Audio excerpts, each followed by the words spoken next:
Como que você entrou nessa área de impressão 3D? Então, Como que você visualizou isso?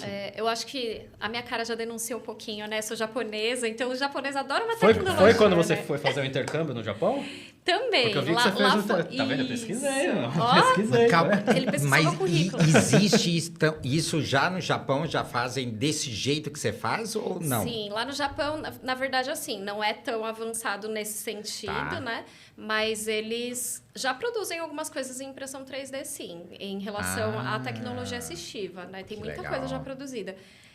Mas acho que no mundo inteiro a impressão 3D ainda é uma coisa relativamente nova. E na área da saúde, como eu falei, a gente é muito arcaico, então é bem difícil, sabe? E nessa época que eu fui para o Japão, eu já gostava muito de tecnologia, Isso mas eu não imaginava. foi em que ano? Foi 2014. Tá. E naquela época a impressão 3D ainda era um equipamento caro para se adquirir, principalmente para um profissional da saúde. Com certeza. E aí eu falei, bom, vou entender como funciona e tudo mais. Então eu fui para o Japão, conheci diversas áreas assim da terapia ocupacional, tanto com idosos, os desabrigados do tsunami. E assim, por mais incrível que possa parecer, no Japão, até no meio do mato, você encontra tecnologia. Caramba. E é bem diferente daqui do Brasil, né? Então, aqui no Brasil, se você, por exemplo, se você quiser ir no banheiro no meio do mato, o mato é o banheiro. O mato é o banheiro, exatamente. Sim, com se você certeza. quiser limpar, você vai ter que usar uma folha de banana, não sei. Né? É exatamente isso. E no Japão, eles já são todos preparados para isso, né? Então, você encontra banheiros no meio do mato ali e banheiros tecnológicos, aquele assento que só falta falar com você e fazer todo o resto, né? Fantástico. Então... Assim, Sai até uma mãozinha, né? Vem nas costas. Assim, Exatamente. Dá uma relaxada Relaxa. aí. A descarga automática. Relaxa você pra ficar mais terminou de fazer. fácil. Calma que vai passar, né? O assento esquenta, né? Então é tudo tecnológico mesmo. E aí mexeu muito comigo isso. Por quê? Legal. Porque aqui no Brasil, eu saí de um estágio, na época, que era com pacientes com doenças raras, degenerativas e progressivas. E eles precisavam de muita tecnologia assistiva. E a gente não tinha como oferecer para todos. Por quê? Porque, como eu falei, tudo era importado, era tudo muito caro. Né? Então, muitos deles acabavam optando por não comprar. Por quê? Porque eles precisavam pagar medicamento, tratamento, médico. Aí eles iam deixar de pagar essas coisas para adquirir a tecnologia assistiva, né? Então, aquilo me incomodava muito. E eu pensava, nossa, a gente precisa muito ter alguma coisa nacional. Que alguém produza aqui no Brasil e possa oferecer para essas pessoas, né? As instituições precisam ter algum equipamento que seja fácil de criar alguma coisa, de forma automática, né? Você chegou a ficar quanto tempo lá no Japão? Fiquei só 1 mês e meio. Foi bem foi rápido. bem rápido. É que foi um treinamento, assim, intensivo. A gente chama isso no... Que cidade que você foi? Nossa, eu fui pelo Japão inteiro. Boa, especificamente. A gente visitava em torno de 4 estados por dia, né? Caramba. Então, era um treinamento bem intenso mesmo. 4 estados por dia.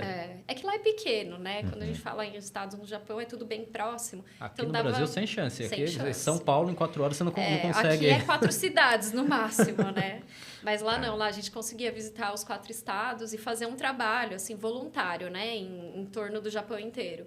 Então, aquilo foi bem legal como experiência, porque eu comecei a ver que o Japão conseguia fazer aquelas coisas de forma mais fácil e oferecer mais qualidade de vida para as pessoas do Japão, que a gente não tinha. Então, quando eu voltei para o Brasil, eu já voltei com o objetivo. Eu falei assim, bom, vou pesquisar quanto que custa aqui no Brasil. Aí eu me decepcionei, né? Falei, nossa, eu não vou ter dinheiro para isso. Era Tem que caro, ganhar hein? na loteria. Você já fala, não vou mais fazer, caro vou fazer outra antigamente. coisa. Eu tinha quase desistido mesmo. Mas assim, aí eu comecei a trabalhar em diversas áreas para Tá, juntar mas dinheiro. agora uma coisa interessante. E a impressora 3D lá no Japão? Era acessível? Não.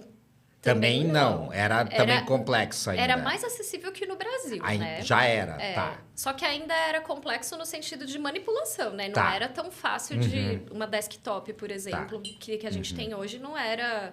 isso Você que não a gente chegava comprava numa no loja e Japão, falava, quero não. comprar uma impressora Lá 3D. era, por exemplo, uma 3D Systems, uma Stratasys, né? Que aí já era Já um nível muito outro- mais já alto. mais industrial, já. Exatamente. Eram impressoras mais a nível industrial. E aí, por exemplo, se eu fosse comprar um filamento lá da 3D Systems, é próprio da máquina, você não compra qualquer filamento. E era super caro. Nem me fala. Ainda Então, é, né? Dessas marcas ainda são bem carinhas. além da quantidade de tipos de materiais plásticos, Sim. né, disponíveis naquela época. A gente não tinha tanto, né? Hoje em dia a gente tem milhares de plásticos disponíveis para diversas aplicações. Na época não, na época era material que tinha ali disponível para fazer protótipos, né? Mas e aí, você voltou pro Brasil, chegou aqui no Brasil, aí desanimou me por causa dos valores. Só que mesmo assim eu pensei, bom, eu preciso fazer uma pós-graduação na área da tecnologia para ver se eu posso, não preciso necessariamente usar essa máquina, vou ver outra forma.